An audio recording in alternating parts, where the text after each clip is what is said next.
Hello, నా పేరు Indira. I use to work in bank and I retired 3-4 years back. ఆ తర్వాత ఒక 3-4 months నుంచి ఈ సర్వైకల్ స్పాండిలైటిస్ అనేది చాలా ఇబ్బంది పెడుతూ ఉండింది. రైట్ షోల్డర్ కూడా చాలా ఇబ్బందిగానే ఉండింది. పైకి లేపడం కానీ, చీర కట్టుకోవడం, ఇట్లాంటివి తల దూకోవడం చాలా ఇబ్బందిగా ఉండింది. ఎక్కువ మందులు అవి వేసుకుంటూ ఉండను అనమాట. నేను జస్ట్ ఆ పెయిన్తో ఇదిగా ఉంటాను, లేదంటే ఏదైనా ఆయిల్స్ ఇట్లాంటివి రాయడం అది జరుగుతూ ఉంటుంది. మధ్యలో ఒక ఆయుర్వేద డాక్టర్ని కన్సల్ట్ చేసి కొంచెం ఆయిల్స్ అవి యూస్ చేస్తూ ఉన్నాను. Then I just remembered my neighbour and old friend mister Sudhir, doctor Sudhir. ఆయన అక్యుపంక్చర్లో మంచి ఇది ఉంది కదా అని ట్రై చేద్దాము ఆల్టర్నేట్ మెడిసిన్ అని వచ్చాను.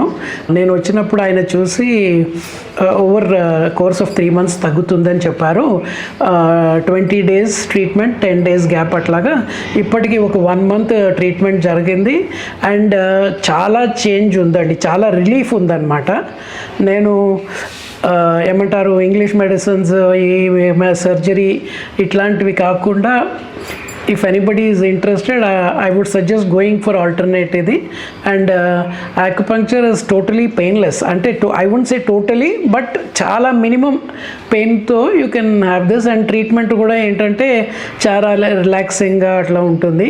It is not very difficult అనమాట. ఎవరైనా కూడా ఫాలో అవుతూ ఉండవచ్చు. నాకైతే చాలా రిలీఫ్ అనిపించిందండి.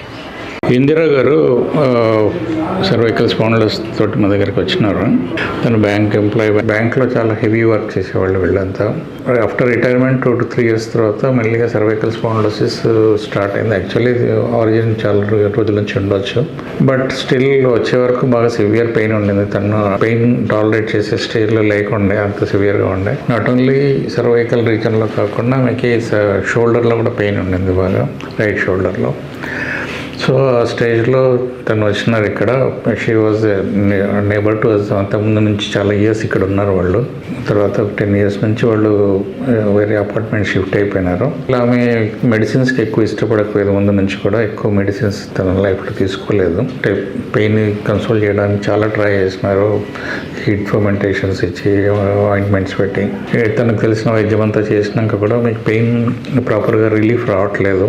అండ్ ఇంకా రోజు రోజుకి పెయిన్ అగ్రవేట్ అయ్యేసరికి తనకి సడన్గా మళ్ళీ ఇంకా ట్రీట్మెంట్ చేసుకుందాం అని చెప్పేసి ఇక్కడికి వచ్చినారు. ఫస్ట్ టైం తను యాక్యుపంక్చర్కి వచ్చింది.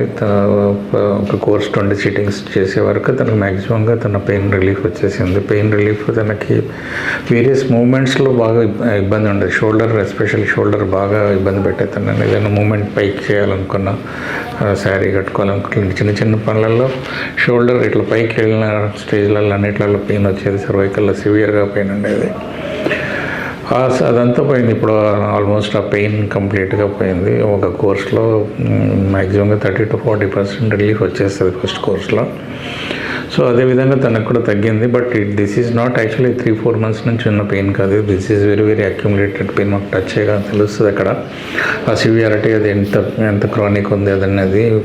సో డిస్క్ బల్జెస్ ఉంటే డెఫినెట్గా మేము ఎంఆర్ఐ చేయలేదు, టచ్ చేయగా తెలుస్తుంది. మాకు రూట్లో, ఏ రూట్లో ఉంది పెయిన్ తెలుస్తుంది. ఎంత సివియర్గా ఉంది, ఎంత ఇంటెన్సిటీ ఉంది, ఎన్ని సంవత్సరాలుగా ఉందో మనం కరెక్ట్గా మనం గెస్ట్ చేయగలుగుతాం. ఆ విధంగా యాక్యుపంక్చర్లో మనం రిలీఫ్ ఇవ్వగలుగుతాం. ఇంకా I have advised to take 2 or 3 courses such type. ఇప్పటివరకు మ్యాక్సిమంగా ఆమెకి పెయిన్ రిలీఫ్ వచ్చింది. At rest she is 100% fine. ఎక్కువ వర్క్ చేసిన రోజు కొంచెంగా పెయిన్ వస్తూ ఉంది తనకి. సో ఆమె చేయవలసిన పనులన్నీ చేసిన తర్వాత కూడా నొప్పి రాకుండా ఉండే స్టేజ్ నుంచి ఇంకొక కోర్స్ చేసుకుంటే అది లాంగిట్ ఇస్తుంది.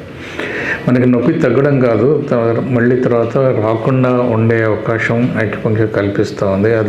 అది మనకి చాలా అవసరం. నొప్పినప్పుడు వచ్చి నీడిల్స్ పెట్టుకొని ట్రీట్మెంట్ చేసుకొని నొప్పి తగ్గించుకోవడం కంటే మళ్ళీ రాకుండా ఉండే అవకాశం ఉంది కనుక మనం ఇంకొక కోర్స్ కంటిన్యూ చేయగలిగితే తను మీకు చాలా ఇయర్స్ టుగెదర్ ఆమెకి రిలీఫ్కి సస్టైన్ అవుతుంది.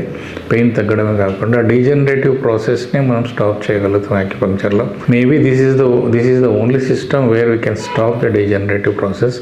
ఎందుకంటే డీజనరేషన్ జరుగుతుంది, ఎందుకు దాన్ని మనం కరెక్ట్ చేస్తాం ఇక్కడ యాక్యుపంక్చర్లో.